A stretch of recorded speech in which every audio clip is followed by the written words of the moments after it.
Great showing of support for Shenna, and I would like to also thank Alan and Cody of Forage Market for putting on such a great event for us. Thank you.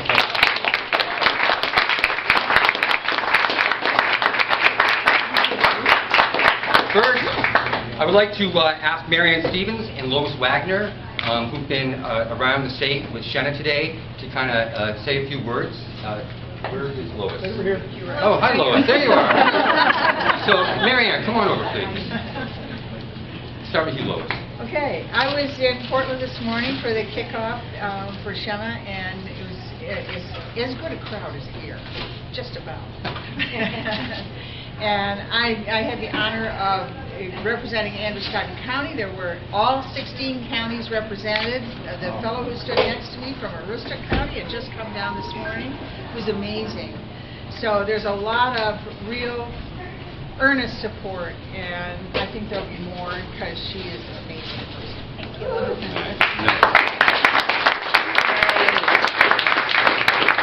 Marianne Stevens. Hi, I live in Kingfield in Franklin County, and it was my pleasure to represent my county, and it is my honor to support Shenna, and I'm so glad you're all here. It was a good event in Portland this morning. It's a bigger city, but this crowd is amazing, and I think I'm retired, and I'm really worried about what's going on in Congress, and I'm worried about pensions, and the fact that there's no guarantee for pensions. And I know that Shenna will work on that. She'll work on women's issues. She'll work on equality issues. And she won't say she's going to serve 2 terms and then change her mind. So I'm honored and thrilled that you're running. It's my pleasure to support you. Thank you. Fantastic.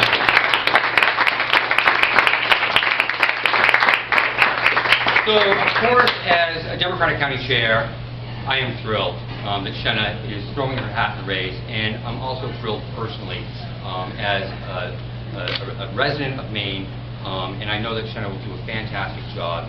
So it is my pleasure to present Shenna Bellows.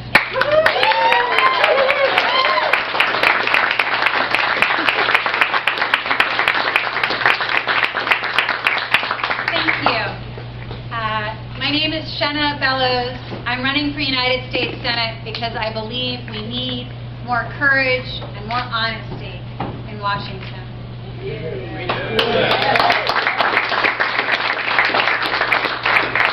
I'd like to start by introducing a couple of people who are very close to me and telling you a little bit about myself. My father is here from Bellows Woodworks. My grandfather, Bill Bellows, who lives in Topsom now, a World War II veteran, a retired teacher.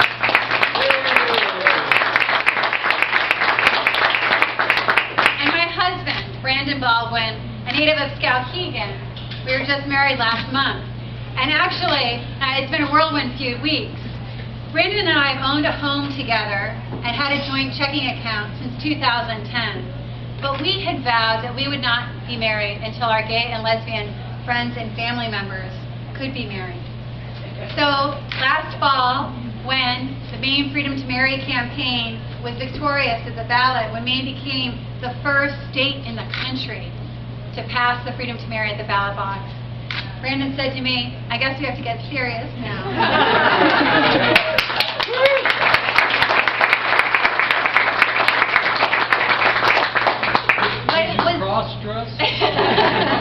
But it was not until June that the Supreme Court struck down the Discriminatory Defense of Marriage Act. And this summer we went to several weddings of friends who've been together for years but who were finally recognized under the law. And so we planned our own wedding.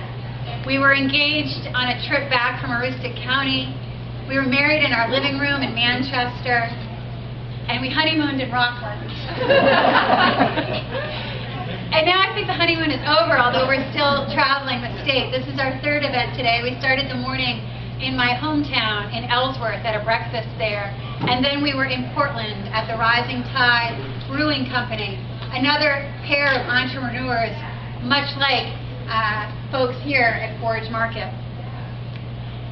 Things you may not know about me. I grew up in the town of Hancock.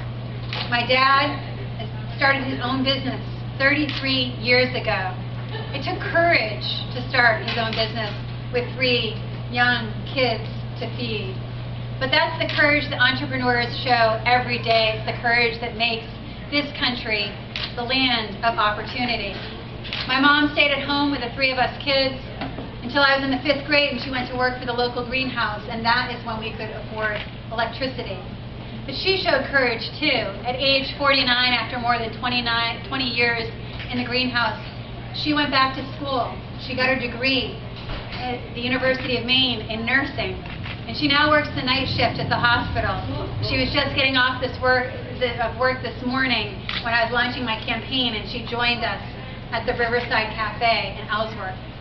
And it's her courage, her honesty, my parents' work ethic that has inspired me and motivated me my entire life to try and do my part to make the world a better place. You see, I know what it's like to work for a living. I worked my way through high school and college, waiting tables, working retail at the local lobster pound, and even as a Subway sandwich artist. But I had 2 things: the support of my community in Hancock and education, the opportunity to go to college. And my first career was in economic development. I worked in an economic consulting firm in Washington, and then I went into the Peace Corps as a small business development volunteer, and I started a micro-lending program for artisans in rural Panama. I went on to the AmeriCorps Vista program, where I worked in economic and educational development for young people in Nashville's largest public housing project with an asset building program. So my first career was in economic development, and my second was as head of the American Civil Liberties Union of Maine, a nonprofit organization whose mission is defense of the Constitution and the Bill of Rights. And the theme that runs through my entire career is a liking for big challenges and a dedication to making the world a better place. When I made my decision to run, a dear friend who was at the breakfast this morning in Ellsworth tried to dissuade me. He said Washington is too corrupt, too partisan for someone as honest and independent as you to be happy there. And indeed, the events of the sequester, the shutdown, the default debacle make his arguments for him. It is unconscionable that Acadia National Park was shut down at the height of foliage season while Congress kept its own personal gym open.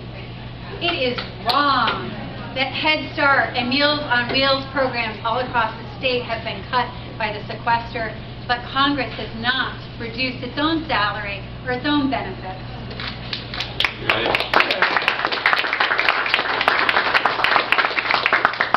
But I told my friend that our democracy is too important for good people to stay on the sidelines.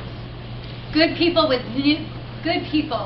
good ideas need to get involved. We need to have a full and fair debate in this race about our priorities. That's why I'm running.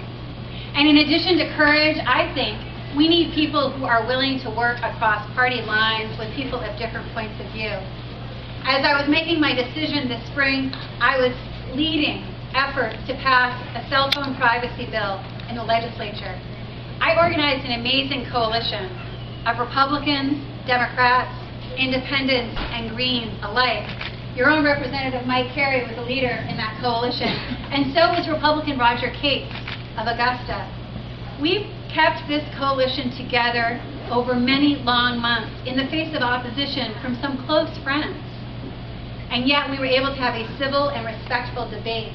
And we were one of only 2 states in the country, in the wake of the NSA spying scandal, to pass cell phone privacy legislation.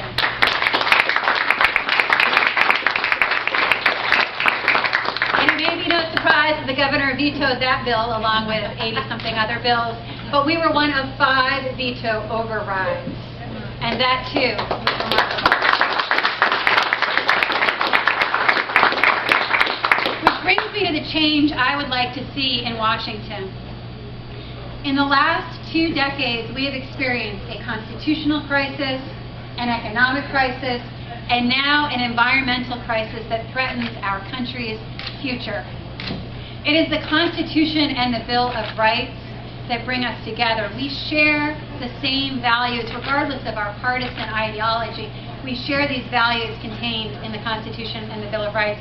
It's what makes this country great. But the Patriot Act, NSA spying, the NDAA, Real ID, domestic drone surveillance threaten our democracy. And in addition to infringing on our individual liberties, these measures, these abuses of power by the federal government undermine community trust. Because when the federal government spies on ordinary Americans, we, the people, lose faith in the government. It's important to restore our constitutional freedoms, to preserve our individual liberty, and restore community trust. If elected, I would work to repeal the Patriot Act with Republicans and Democrats alike. I would work to restore our constitutional freedoms.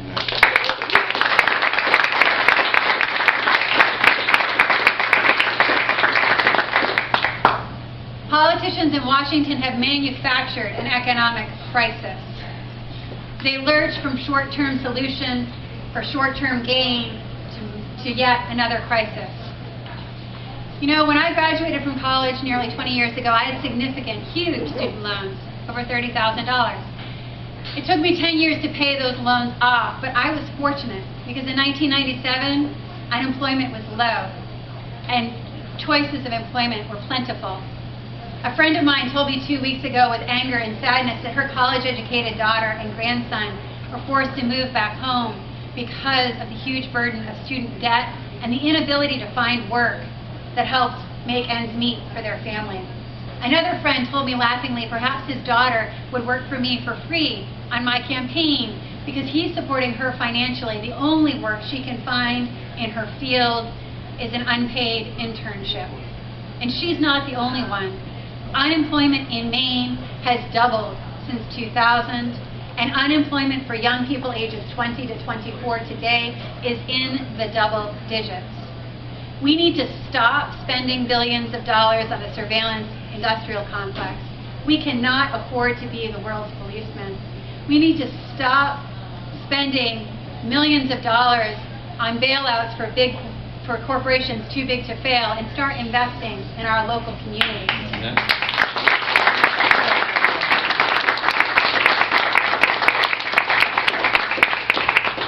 Forage Market represents a success story that's being replicated all across Maine. Because the bright light in Maine's economy is the local food and local economy movement. More young people are returning home to Maine or staying here to have farms. More entrepreneurs, like the owners of Forage Market, are having markets that are creating vibrant downtown. Our communities are thriving not because of politicians in Washington, but in spite of them. We need to take this model, these rural innovations, to Washington. We need to take fresh energy and an entrepreneurial approach to our economic policy debates in Washington. These local economies are both economically sustainable and ecologically sustainable too. And that brings me to the third crisis produced by policy decisions in Washington, and that is our looming environmental crisis. Anyone who farms or gardens, anyone who hunts or fishes can tell you that Maine's climate is warming. And politicians congratulate themselves for voting again for clean air and clean water, things we all agree are needed and are the product of legislation written 40 years ago. It's time for the new big ideas. It's time to confront climate change with vision and leadership. Now, politicians will tell you that this is an impossible challenge, that it's impossible to solve these issues in a big, visionary way. But I think it's too important not to try, and we cannot afford to wait. Now, make no mistake, I understand the challenges ahead. Carpenters' daughters don't usually run for federal office. These races cost millions of dollars, and that is why we have a Congress of millionaires instead of a Congress of working people. And if elected, I will work on campaign finance reform in order to make it possible for more carpenters' daughters and more working people to serve us in elected office. at the very highest levels.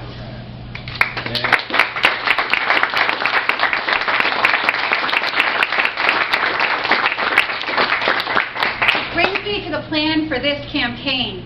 Today in Portland, it was my honor to have Lois, to have Mary Ann, to have representatives from all 16 counties in Maine, people who know me and what I stand for, people who are working in early childhood education, who are running the Aroostook County Farmer, people who are running farms and businesses all across the state, people who are dedicated to making the world a better place, to putting forward positive social change. They came to Portland to endorse me today, and now I am going to every county in the state in 1 week. I go from here to Eliot in York County, then we watch the World Series tonight, and then I go to Aroostook County tomorrow for a breakfast at the Whole Potato Cafe at 7:30, and then to Piscataquis, to Dover Foxcroft, where I'll be talking to folks who are running an adult ed program, who are running women care, who are running centers to help their community. I'll be ending tomorrow night in Bangor at the AFL-CIO convention and also at an open house for Mabel Wadsworth Women's Health Center. And in the next 5 days, I will be going to every county. And in this campaign, we will go to every city and town in the state, because we believe we can build a movement for change from the bottom up. Indeed, grassroots movements are the only thing that have ever produced real change. We saw it with a campaign to restore same-day voter registration. We saw it with a campaign for the freedom to marry. Together, good people can make a difference. Together, we can change the world. The future starts now. Yeah. Thank you.